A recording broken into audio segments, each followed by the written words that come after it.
Hello fellow traders, Marv Eisen here from Timeless Dollar Trading Academy, and I've been asked by one of my viewers to make a video on how I set up my chart. So I'm going to do just that in this video today, and this is really going back to basics. And you're looking at my trading view chart for Thursday, August 28th.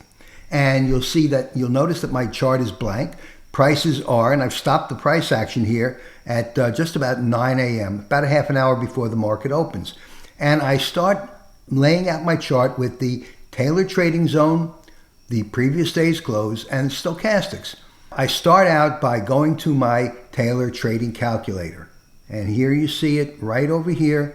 And I take the numbers for Thursday from Wednesday's inputs. And that's the open, high, low, and close for Wednesday. And it gives me the trading view, the trading zone for Thursday, 65.11, 64.79. All right? 65.11, 64.79. So I go back to my chart, and from the line tool, I choose parallel channel, and I find 65.11 right about over here at 9:30. So 9:30, 65.11, and I drag over to 1600 hours, right about over here.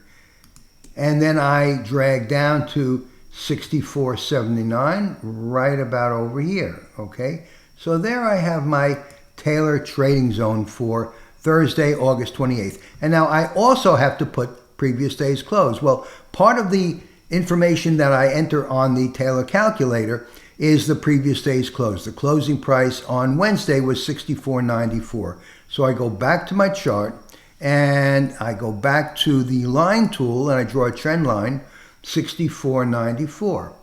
Right over here, and I draw a horizontal line. Okay?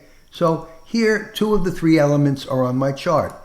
The Taylor trading zone and the previous day's close. I need to do one more thing, and that is to enter the stochastics indicator. And I get that from TradingView's indicator tool, and I just enter stochastics, STO, it starts, and here's the stochastic, and I enter that, it automatically enters on my chart. Oops, put two of them on, let's get rid of one of them.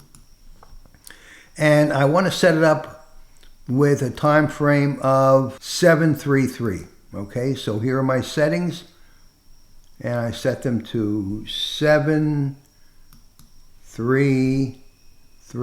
Okay, so now my stochastics are set at 733. And so let me show you how prices move throughout the day on Thursday, August 28th, and why these tools are so valuable. And you'll see it'll become self-evident to you.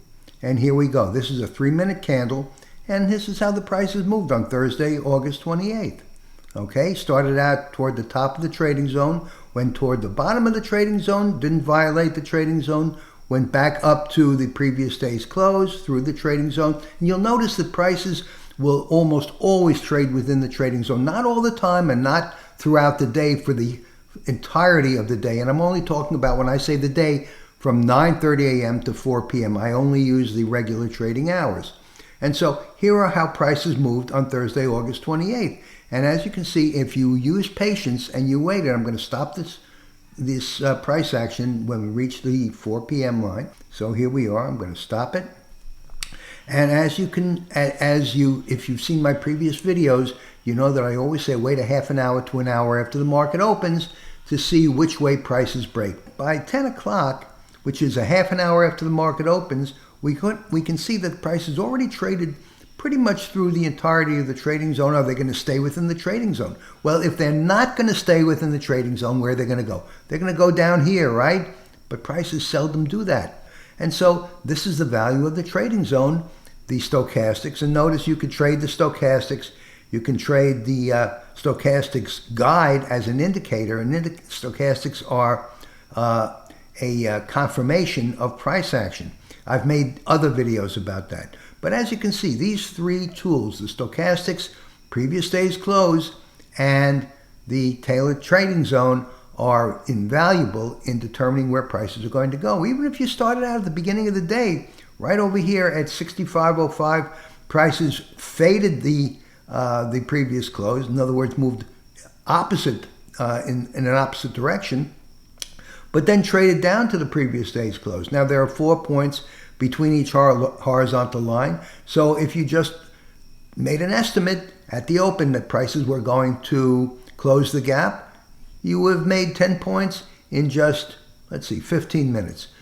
Not too shabby again. So the value of putting the previous day's close on your chart. So that's how I set up my chart. These are the tools I use, and it's so simple. Start by using the Taylor Trading Calculator. You can get it at my site at timelessdollar.com, and it's an invaluable tool. George Taylor developed these numbers. I've made them available for traders. They're very difficult. The calculations are an average of averages. There are a dozen calculations, very difficult to determine. It took me a long time to figure them out. But you can get this on my site at timelessdollar.com. Thanks so much for watching. Trade safely, use lots of patience, and I'll see you in my next video. Marv Eisen for Timeless Dollar Trading Academy.